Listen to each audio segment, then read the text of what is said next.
Hello, dear friends, cultural creatives, and seekers. Bruce Lipton here, and I'd like to welcome you to this 8-part series I specially created for humanity's team.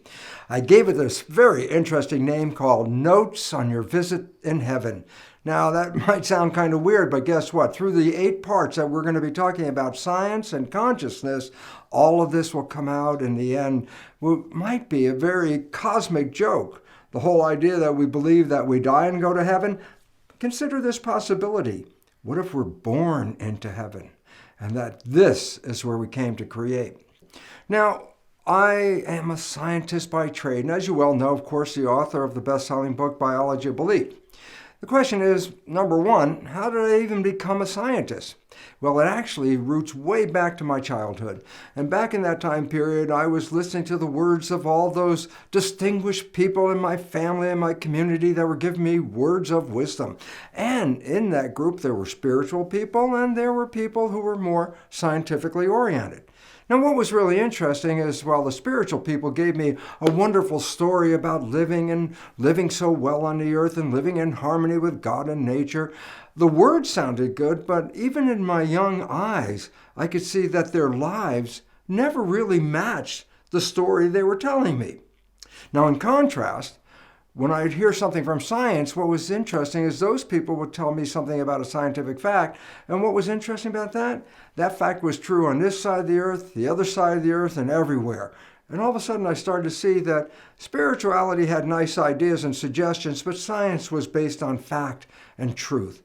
So I continued my growing up, followed my course into science. Biology is my destiny, I saw, because as a kid, I was so blown away by the first time I saw living cells in a microscope. And from that moment on, I was so intrigued by the world of biology and the world of cells.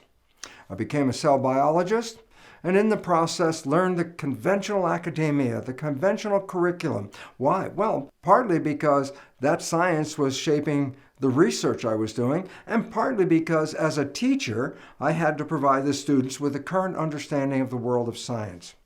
So I go back and I say, well, how did we start off in this science? How did I get into it and where did I end up? And the interesting thing is this. Long before there was science, the world was run by the church. And their belief was the strength of belief in what they called infallible knowledge. Knowledge that came directly from God. And with that knowledge and a hard hand, the Pope actually ran Western civilization. And if you didn't really follow that pathway of the church, you were considered a heretic. And of course, you were punished very severely for that process. So it was compelling to become a member of the church. Well, here's where a problem comes from. Science looks at the world irrespective of the nature of spirituality and God and all that stuff. Science just looks at this world. And sometimes science comes up with ideas that greatly differ from the infallible knowledge of the church. In fact, the whole foundation of modern science is connected to a man by the name of Copernicus, who was a priest and who was studying the nature of the solar system. Now, in the Bible, it says that the earth is the center of God's firmament and that the stars and the planets all revolve around the earth. However, as Copernicus found out, this is not true. That the earth is just one of the small planets revolving around our own star, the sun. And this is completely different than the infallible knowledge of the church. You know what was interesting? Well, Copernicus had knowledge of this, awareness of this. He wasn't able to mention it in his lifetime. The reason is simple. Had he talked about this new science which contradicted infallible knowledge, he would have been put into the Inquisition court and likely burned at the stake. So, smart Copernicus held on to this information until his deathbed in 1543, and he released his research in a book on the nature of the movement of the solar system. It was kind of a thumb your nose at the leadership at the point. Why? Because Copernicus said, hey, I'm dead. I'm leaving you with this science. Deal with that. Well, that day in 1543, when Copernicus died and left his research behind, is considered the day of the scientific revolution, where science all of a sudden got a foot on the ground and a lift up from the study of Copernicus and challenging the infallible knowledge of the church. Well, for the next 200 years, science was evolved and studying what was going on in the world. And of course, they had to do it gingerly because they didn't want to step on the toes of the powerful church, so there was always a standoff. What was interesting is a new thought came into the world with the invention of mechanical clocks. And that new thought came into the world of René Descartes. That was at the time when clocks were just being manufactured for the first time. What was interesting was that the idea of a mechanism telling time. Well, Descartes took this knowledge, looked at the solar system and said, guess what? You can tell time by looking at the stars and the planets and their movements and plotting them.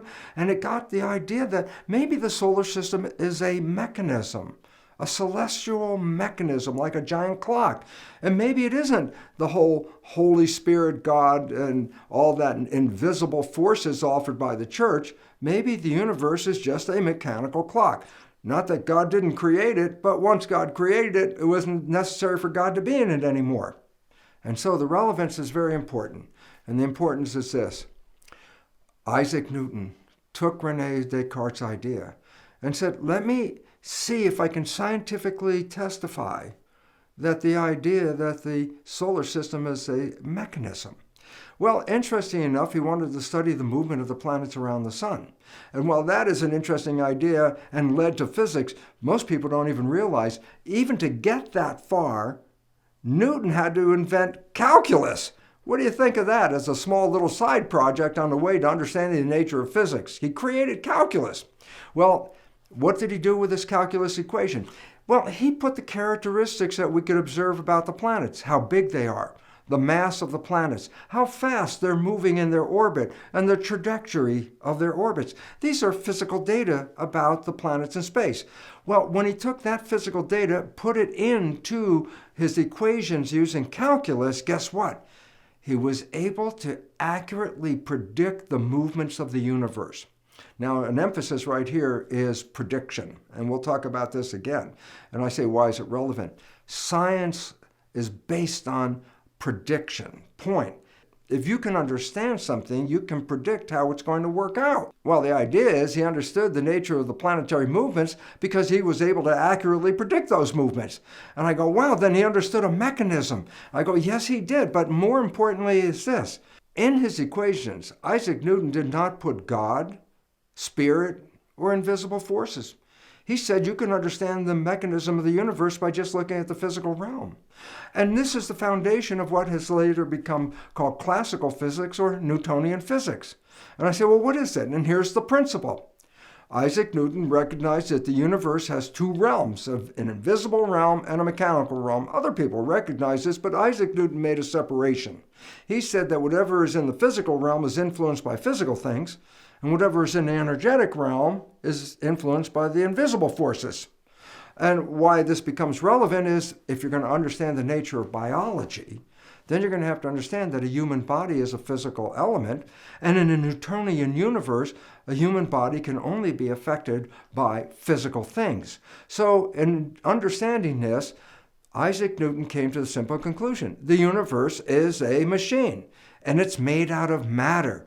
And so the science that was derived from Isaac Newton is a science called scientific materialism, science based on matter. And I say, well, this is really cool because this is the science of how we look at the universe and especially how we look at life on planet Earth. Well, what was interesting is the concept of a mind-body duality. Well, that was 100 years before Newton. That was René Descartes. But in the world of Isaac Newton, the mind-body duality takes on a different stand. And that is simply this. The body, being in the physical realm, represents the material science. The mind, though, is an energy, an invisible force. And in the nature of a dual realm, matter and energy, and they're not interacting, then in a following of Isaac Newton's physics, the mind gets separated from the physical body. The mind being an energy, an invisible force. And why is this relevant? Because early science separated matter and energy, put the body into matter, took the mind out of biology, saying that it was energy. But it was an interesting relationship as well, because by separating body from mind, science was able to separate itself from the church for a very simple reason. The study of the mechanical body is physics, but the study of the invisible realm is called metaphysics. So with Isaac Newton, We separate science and say science can study the body as a physical element and keep out of the discussion any nature of God or spirit or any of those invisible forces, leaving that to metaphysics, which was the realm of the church. So all of a sudden there was a détente between science and religion. Science says we don't go into the invisible forces, we'll just study the mechanical world. So unfortunately for biology at that time, consciousness and mind were separated from the human body as not relevant, meaning sort of like consider the body as a radio and the mind as a show. And the significance is this: while the show may be coming out of the radio, the show in no way goes back and alters the radio. The mind comes out of the body, but the mind in this Newtonian science does not come back and alter the body. So we had a separation of science and religion with a separation of the universe into matter and energy. So the field of allopathic science, the world in which I live, is a science based on the principles of Newton. And what are these principles? Well, it really leads to an understanding in Newtonian mechanisms that, first of all, if you're going to study something on the planet, it's made out of matter, and you can study matter. You can't study energy, it's invisible. You can't measure it, you can't do any work with it, it's invisible. So Newtonian mechanism says focus on matter. The body is made out of matter. Now the issue is sometimes matter is so complex it's very hard to understand how it works. So another character of Newtonian mechanics is called reductionism. And that means no matter how complex something is, you can take it apart and then study the small pieces. And then when you understand how the pieces work, you can put them back together and get an understanding of the whole thing. So that is the nature of what we call reductionism. And the significance of reductionism is if you see how the parts interact, and you can see how part A interferes with part B, which causes something to happen in part C, that means you can understand a cause and a reaction. And if you can understand a cause and a reaction, then that means you have the whole heart of allopathic medicine, and that is this. You look at a patient, you look at their symptoms, you see it as a cause, you know the pieces of how the body works, you put the pieces in there to adjust the body so you can direct the outcome. This is a process called determinism. The idea is if you understand how it works and you know how the pieces interact, not only can you determine the outcome, but you can alter the pieces and alter the outcome in a controllable fashion. And this is what we call evidence-based science, a science based looking at the mechanical nature of things and trying to understand it through reductionism and determinism so you have a control over the nature of life. Well, this led to an understanding of the body being a machine. And if the body is a machine, as a material mechanism in a Newtonian world, then what's the relevance? Well, it's too complicated. So that means we take it apart. And what did they do? They took the body apart. First, gross anatomy, looking at all the muscles and all the bones. But then we did something called microscopic anatomy. And they took the body apart further and found that the organs and tissues of the body are made out of smaller things called cells. And cells are the living entity of a body. A human body is comprised of 50 trillion cells living in a community. But cells are physical entities. And they said, well, how does a cell work? Well, they started to take the cell apart, reductionism, and what did they find? It's made out of proteins. Proteins are mechanical parts. There are about 100,000 different proteins. It's the protein parts that give us our physical structure, and it's the protein parts that provide for our behavior. So science says, okay, we've taken the body down, now we're down to the level of cells, now we've taken the cells apart, and we find that the proteins provide the character of life. There's only one problem. Where the heck do the proteins come from? They're very complex molecules. There are over 100,000 different proteins that are found in the human body. And the question is, where do they come from? And number two, since proteins break down, they age and can fall apart, then they can be replaced. So then the question is, not only did they come from originally, but where do you get the replacement proteins? Well, in 1944, the answer came. And the answer came from the fact that they were studying dividing cells and saw those things called chromosomes. And they recognized that chromosomes were hereditary units being passed to each of the daughter cells. And being hereditary units, they controlled the fate of the structure. So they said, yeah, but a chromosome is made out of DNA and protein. And that was where the problem led until 1944. And in 1944, the first scientific research revealed it was the DNA that was carrying the hereditary material. They took the DNA from one species of bacteria, introduced it into a second species of bacteria, and the second species with the new DNA started to express the characteristics of the first bacterium. So all of a sudden they started to say DNA is the carrier of this information. DNA is programming the nature of the proteins. Well, in 1953, we saw the model of the DNA come from Watson and Crick, and everybody's seen the double helix DNA from Watson and Crick. I just need to add a Me Too addition to my little story here, and that is this. The real understanding of the DNA double helix did not come from Watson and Crick. It was actually from a woman called Rosalind Franklin. And the significance of Rosalind Franklin's research is that she was the one that did X-ray crystallography and was the first one to see the nature of the DNA double helix. But her boss gave her research to Watson and Crick without her even knowing it. So they jumped on her research, then came out with the fact DNA was a double helix, and yet we never understand where did that real finding come from? Not from them, but from Rosalind Franklin. So in a Me Too world, let's just put it back in.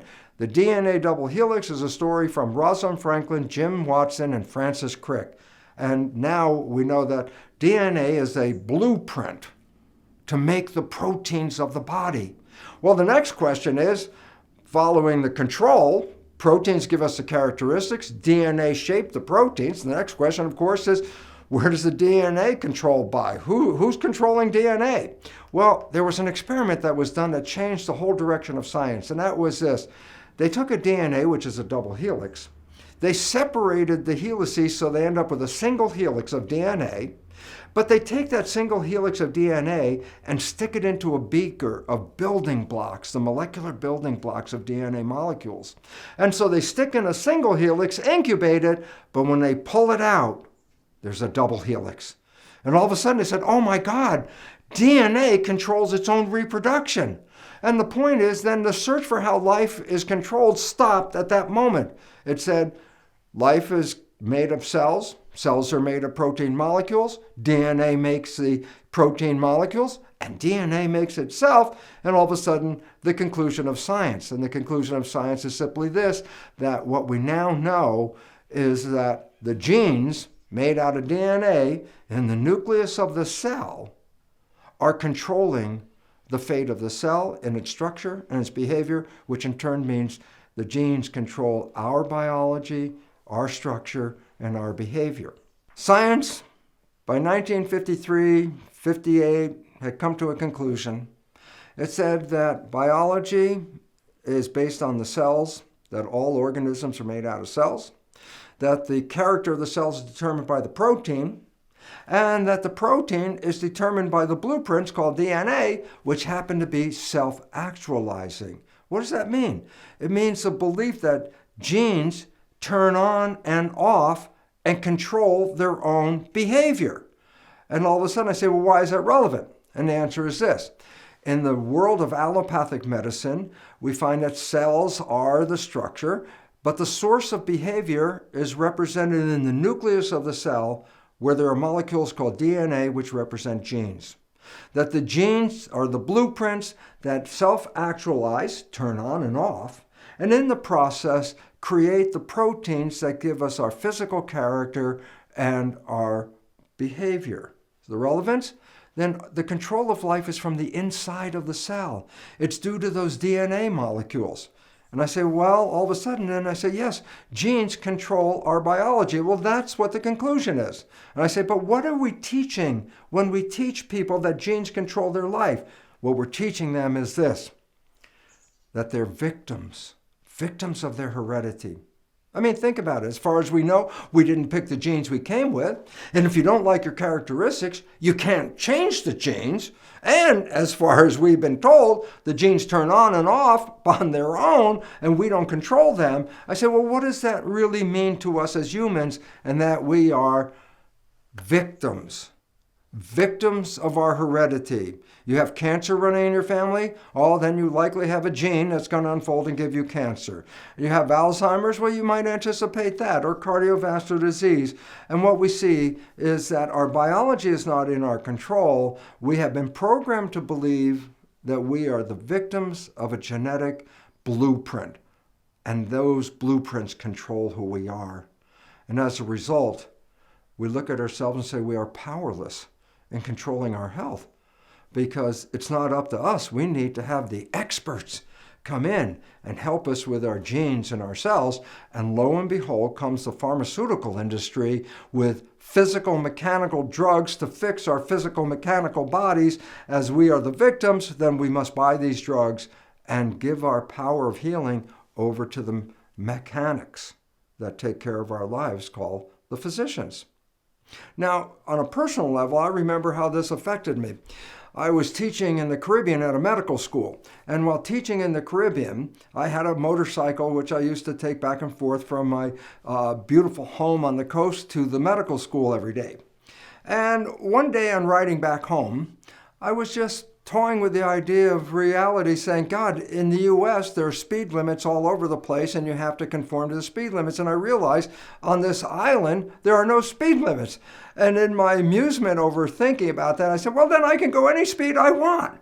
And I then grabbed the throttle on my motorcycle, hit it, and started to zoom. Unfortunately for me, I didn't realize that right ahead of me was a downhill and a sharp left. What was the point? When I got to the point where the downhill was, I was going so fast, I couldn't make the turn. All I remember was holding onto the wheels and trying to turn the bike. And the next thing I know, I was floating through the air and I was upside down and I smashed my head on the ground on the motorcycle on top of me. I never made the corner, obviously. Now, what was interesting is that my colleagues at the medical school found out about this, came out at the site, and I was unconscious for more than a half hour, which really scared the heck out of them. What was really interesting about it was when I got up and I started to get my things together in my head and what was going on, I started to realize I was hurting.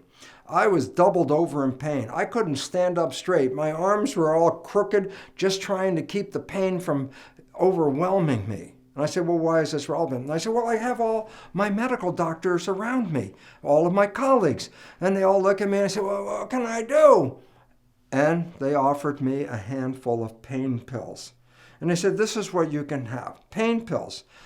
Well, it was nice to take the pain pills, but I was still in a position where I couldn't even stand up straight. And I said, but that's what you can offer me? They said, yeah, just go home and rest and take care of it. And I wasn't resting and I wasn't taking care of it. And for a day or two, I was all bundled up and trying to hold myself pain-free. And as I went into school, one of the students said, you know, there's a student who's a chiropractor and you could get an adjustment. And I go, chiropractor, adjustment? In the community in which I was living, medical doctors, the concept of chiropractor was fake charlatan.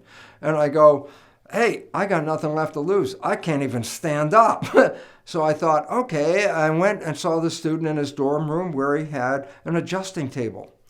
Well, I asked him a couple of questions about chiropractic because I was naive. What do I know? I only heard about chiropractic through my colleagues.